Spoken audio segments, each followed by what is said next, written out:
Қайсы балам, мынаны киіп көресің ба? Жоқ ой пап, ұнамайды маған. Енді Мынаны қай- көргім келіп тұр мен. Болды, осыны көрсе балам, ақша жетеді. Папана дәу ғой. Дәу, жай сөйлесе.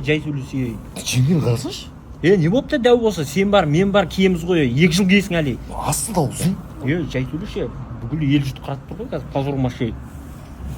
Мыңқылдама, бұл ұрам қазір. Қанды қарайтып ше. Әпергенді кисе болды, бір қойды сатып отырып қой. Ай, мынау. Қайсы балам, мына аяқ киімді аласың ба? Я, пап, осы аяқ киім ғой ұнаған маған. Аха. Кроссовканы алайыншы, папа. Болды жағым үшін, мама ала қой.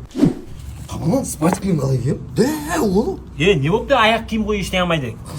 Болды ғой, нәски киесің, астында ұлтарақ болады.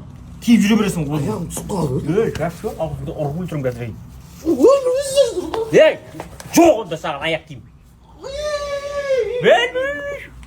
Ана жіберші, қанда санам, бері қарай жіберші анан. Папа бәрі алтын тоғыз дейді ғой. Қой? Полный алтын тоғыз. Спортив ба, куртка барлығы. Мынаның бәрі ма? Полный барлығы дейді. Қалай мынау? Ой, папа. Мен келмеймін бе? Алсай. Мені сұрап тұрсың, алтын 900 деді қой.